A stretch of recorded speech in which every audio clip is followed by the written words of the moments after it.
What is up, guys, and welcome to another video. This is essentially a part 2 to my first video where I kind of gave an overview of all the controllers that I have / use. This one's going to be a more in-depth video for these two controllers because these two are the more prominent ones. We all know about the GameCube controllers, the Nintendo Pro controllers. Not a whole lot on the Pro 8-bit Do Pro 2 controllers, but these are the ones you're probably going to be looking at because you're probably wanting something that's more controller-like. This one, not. This one's not so much like these controllers layout-wise. So we're going to go with this one. If you guys want me to do a whole video on this one, let me know down below and we'll see what I can do. Anyways, these controllers have problems. Well, okay, this one not so much, this one absolutely. I actually write out in a document everything about these controllers and what I thought about them before I did this because I wanted to sort out my thoughts, not something I normally do. So it's weird, but it was something that I felt needed to happen. I needed to do, so I'm doing that. All right, I'm just getting them set up on my Switch. One of them I connected to another Switch, so I had to connect it back. So sorry about that.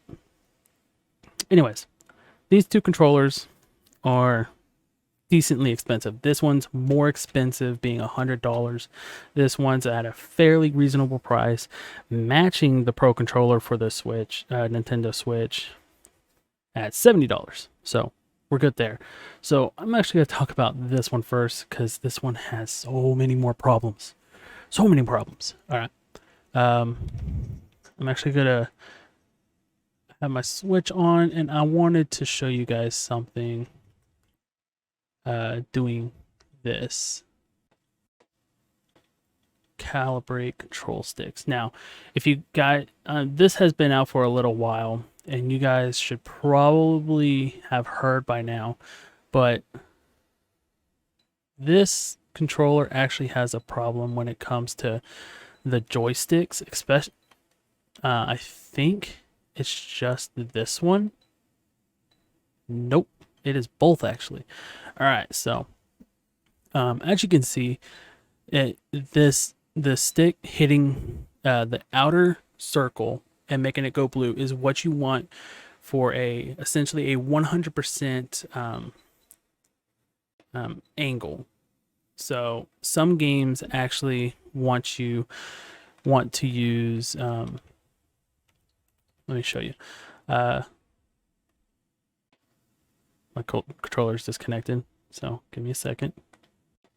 Come on. No, okay.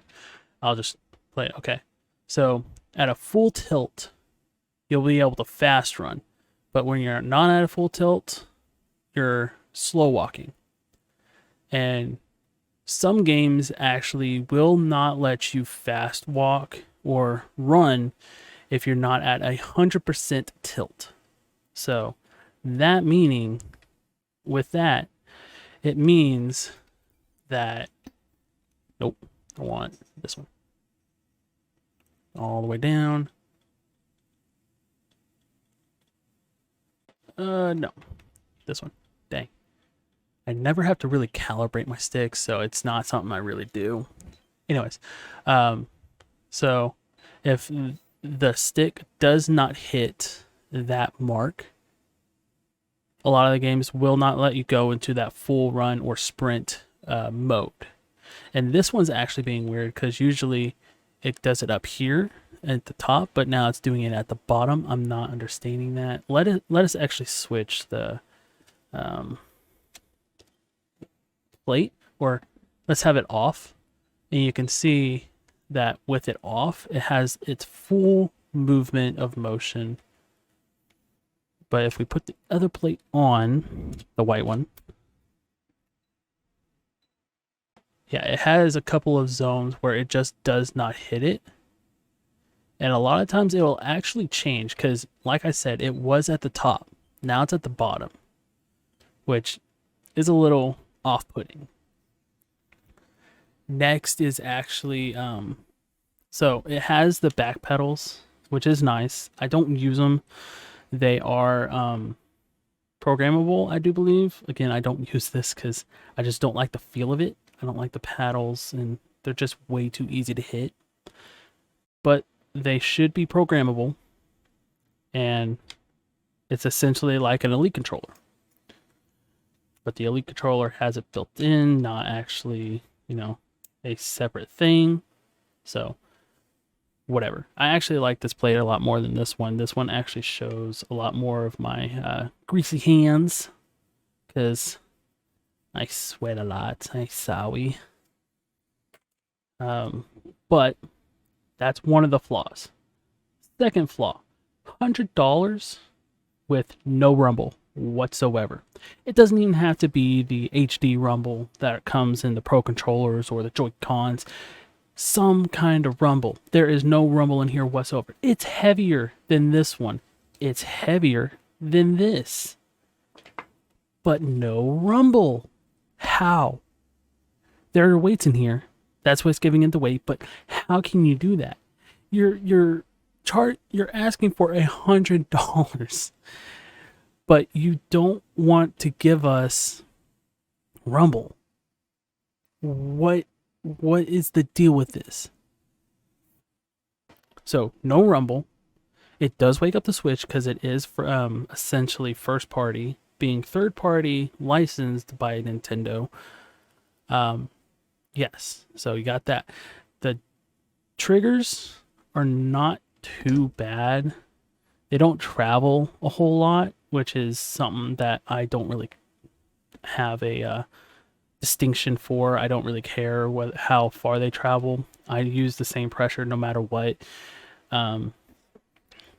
It just does not bother me a whole lot whether it has a whole lot of travel or not. That's not something I really care for. These buttons are actually fairly close together. The buttons have nice weight to it. I will give them that. These buttons are fairly well weighted, or they feel quality. So that's nice. So that's an upside. They feel nice. It's just they're too close together. I don't like them that close together. Whereas this one, they have distance to each other. I like that. This one's just too close together. Not something I really care for. And yes, I did spend a lot of money on this, and in the end, it's not something I really care for. Oh, also, another thing, because I am just seeing this now. These are replaceable, so if I can actually get it, yeah, this is actually starting to wear down right here already. This is plastic, by the way, plastic. Not a big deal, but it feels like the cheapest plastic they could have used in any kind of situation. They decided to cheap out on that as well. It's like, is all your money just in the hardware, not the actual thing that you're selling? No, it doesn't make any sense. And I just saw that now that it was starting to wear down, so that's a little annoying because I don't use this a whole lot. I used it to get a feel for it, to figure out if it was good or not, and it's already wearing down a little bit over here, and it's really, I don't understand it. Okay, one thing that I've been seeing for both controllers is this right here, where on the Pro controller, these are flushed. These are actually jutting out. No duh. They even showed in the pictures that they are jutting out.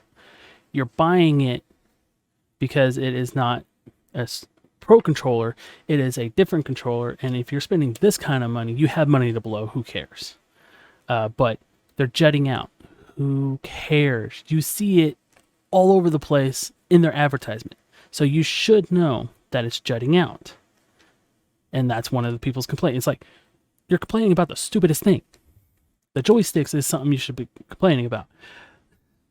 The fact that these are cheap plastic is something you should complain about.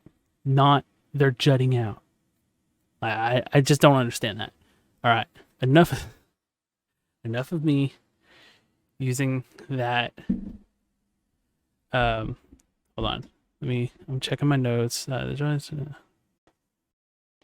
Okay. So yeah, I think I talked about everything I wanted to on this one. Like on my last video, I cannot recommend this really to anybody. At 100 price range, it is not worth the money.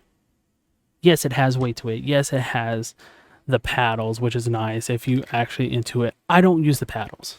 I don't like the feel of the paddles. So that's a waste of money for me. The joysticks don't do a whole lot for me because they don't go to 100%. And quite a few of the games that I play actually need it to be at 100%, where other games don't, like Animal Crossing. You can go at like 50% and you'll start running. Cool. But it's a flaw that almost everybody I have seen looking at this controller has and is still having, and they're not addressing it that I'm aware of. So I cannot recommend this. Nintendo and PowerA, fix this. If you fix it and actually add rumble to it, it doesn't even have to be HD rumble. It'll be worth the $100. It's not worth the $100 right now. So setting this one to the side. I don't really care for it. I spent the money just to see how I would like it. I don't like it. I'm not gonna send it back because it is part of something that I have a fascination for, which is the Switch controllers, which is a weird fascination, but I have a fascination for. Oh yeah, last thing, headphone jack. Cool. And who cares, right?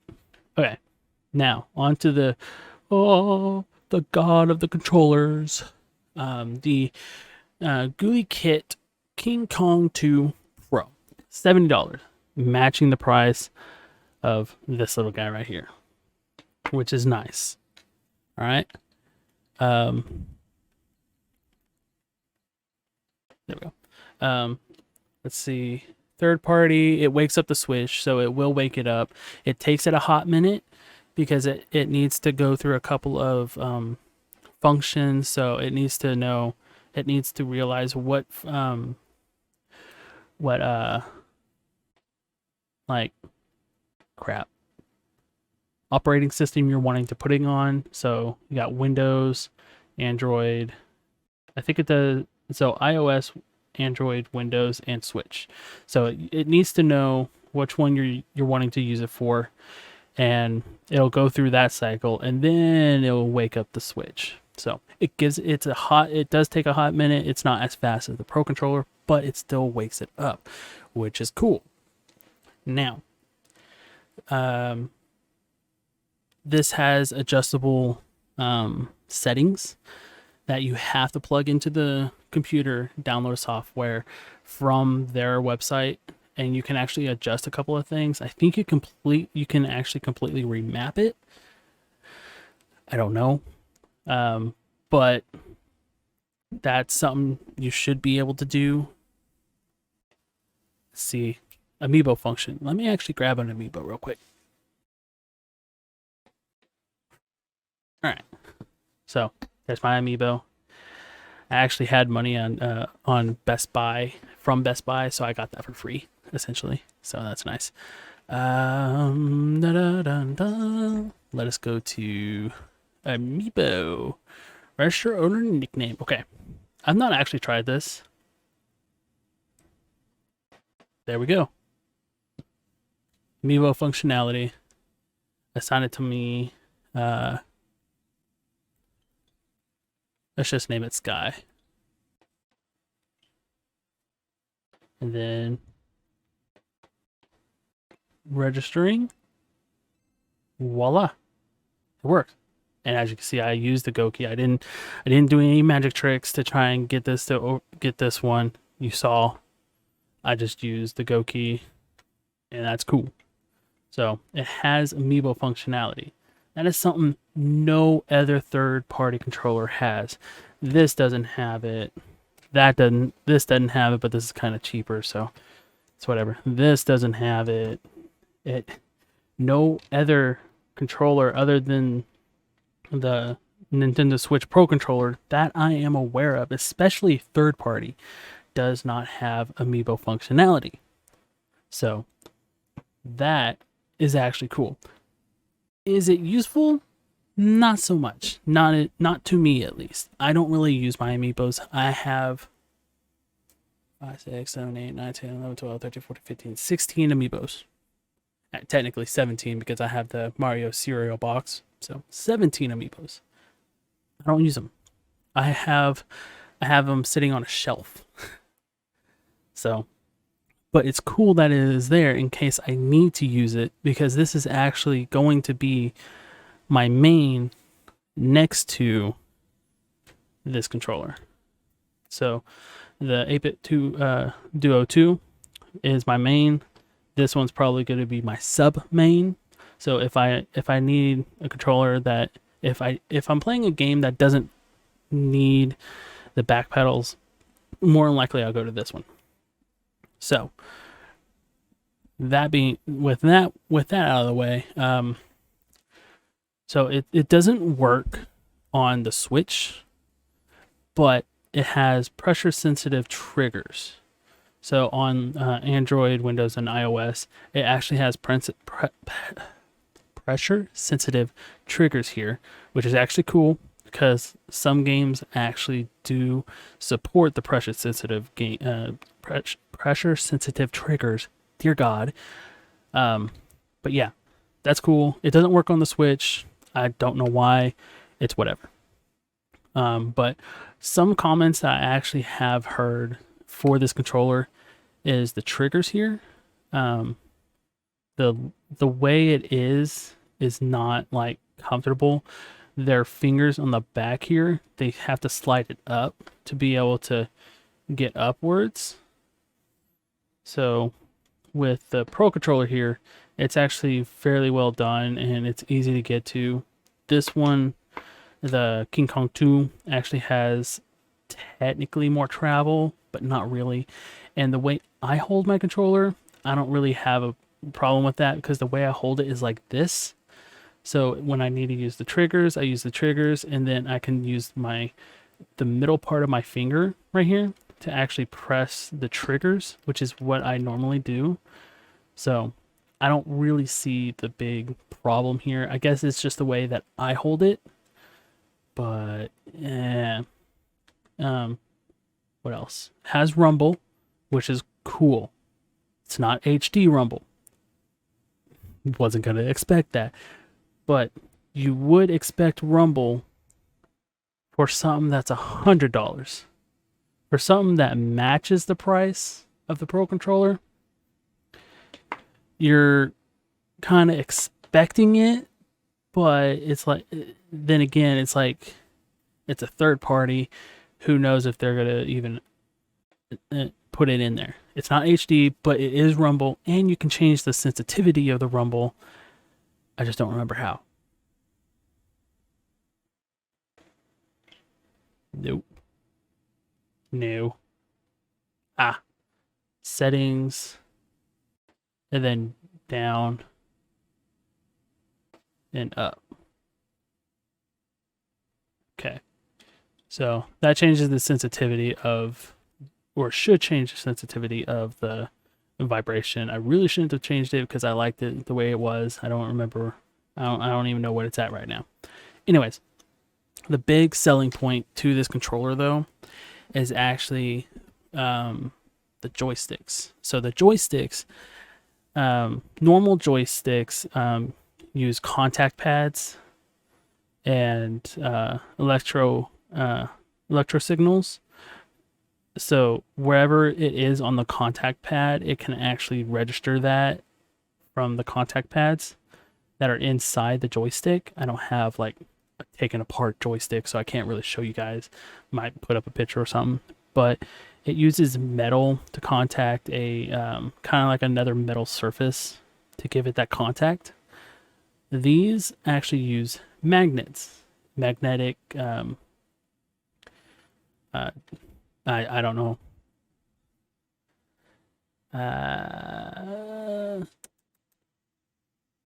No. See where? Did I not write that down anywhere? I guess not. I put magnetic contactless sensors. Really? Anyways, what it does is the magnets are inside the.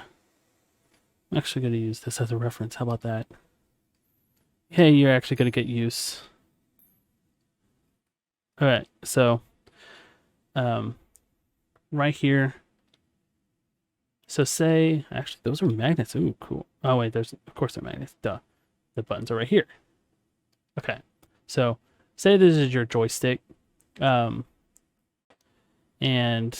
your regular joystick is actually gonna like go up against it to get that the sensor going. Where the magnet one, because it has magnets, is gonna be nice. It actually, so the joystick will actually turn. The magnets will turn with it. So the joystick has the magnets in it, while the motherboard actually has the metal on it.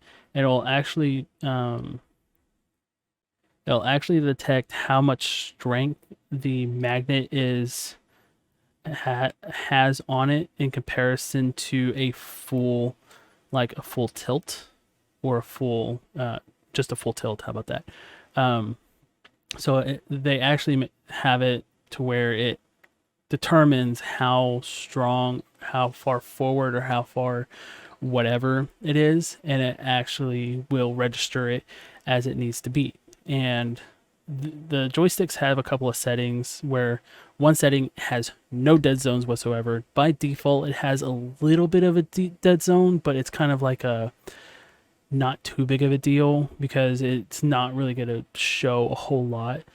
The dead zones are more kind of like a less sensitive kind of joystick. So the dead zones are more on the inside instead of the outside. So it will hit that border.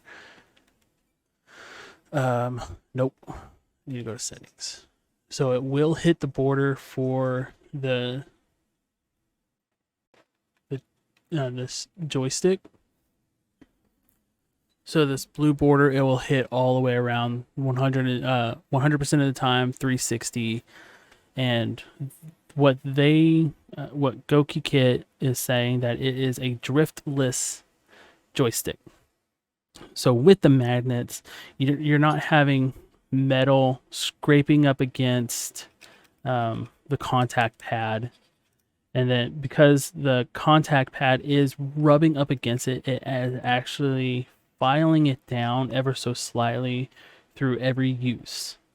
So that's what causes the drift, because it can no longer fully sense the actual. What? Okay, I just don't like. Okay, it can no longer feel it actually pressing up against it. It thinks it is, so that's what causes the drift, because it has worn down so much. It's just a lot of irritating things that you think by now it would have been taken care of, and that's what this is for. This is essentially taking care of that. It is no longer using a contact pad and a metal piece to rub up against it. It is using magnets to determine, and a magnet sensor to determine the strength of the magnet, to determine everything, and it is not causing any kind of wear and tear. And the last thing about the joysticks, I do believe it is metal right here. So I think these are metal or aluminum. I know aluminum is metal, but like a metal compound. Where is it? Over here. This is just straight up cheap plastic that I don't understand. So I would recommend this one. This I cannot recommend whatsoever. Yes, it has a headphone jack, but Nintendo doesn't even care for their Nintendo app for communicating with each other. They don't care for it. On all their commercials, the people in their commercials are using a like FaceTime from Mac or some kind of FaceTime application. They're not using the Nintendo app, so they don't even care about it.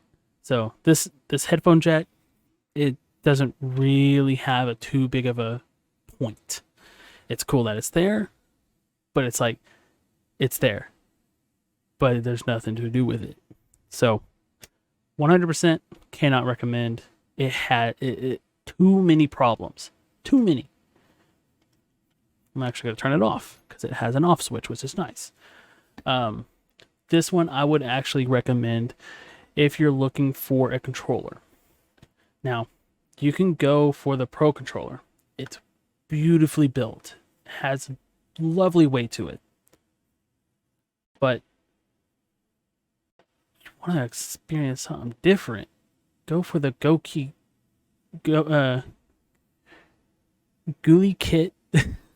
It's a weird name, so I have to look at it every time. GuliKit King Kong 2 Pro.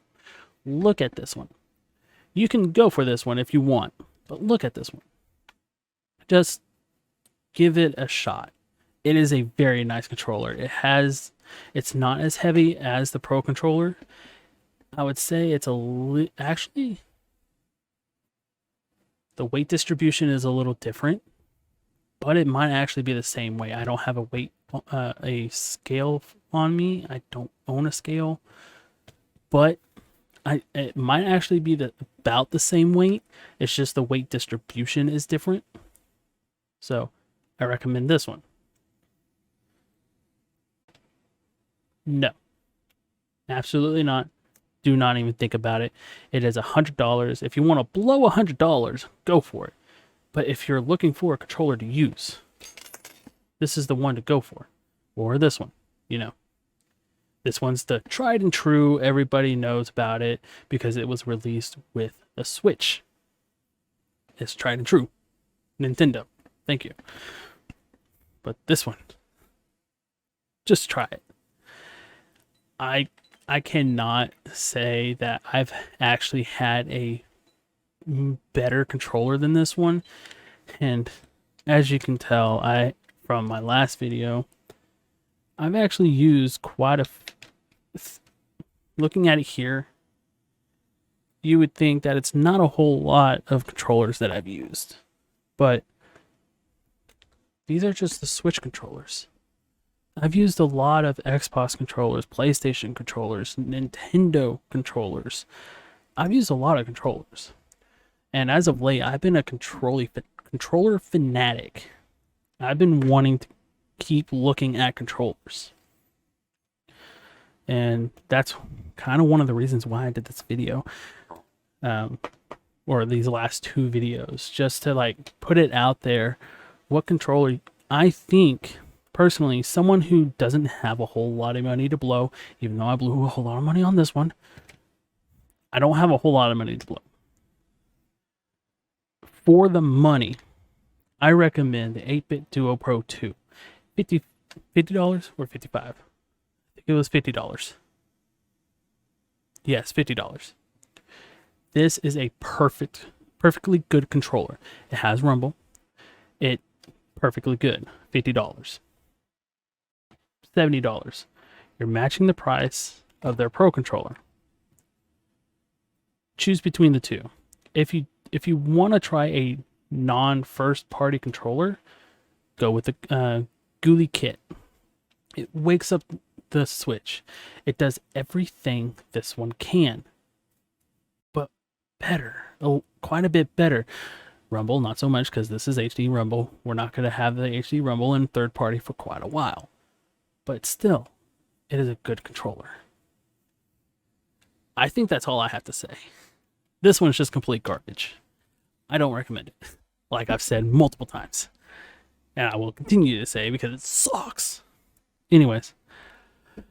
Yeah, this is something that I want to do for a while. Had to scrap the first one, the first set of videos. I didn't even work on this portion of the video until after I recorded the first video the first time and then scrapped it. So yeah. Anyways, let me know down in the comment what controller you use. If you use Joy-Cons in the Joy-Con grip, good on you. I actually know a streamer that actually prefers using that than the Pro controller, because this actually screwed up his I think it was his thumb whenever he was speed running a lot of stuff.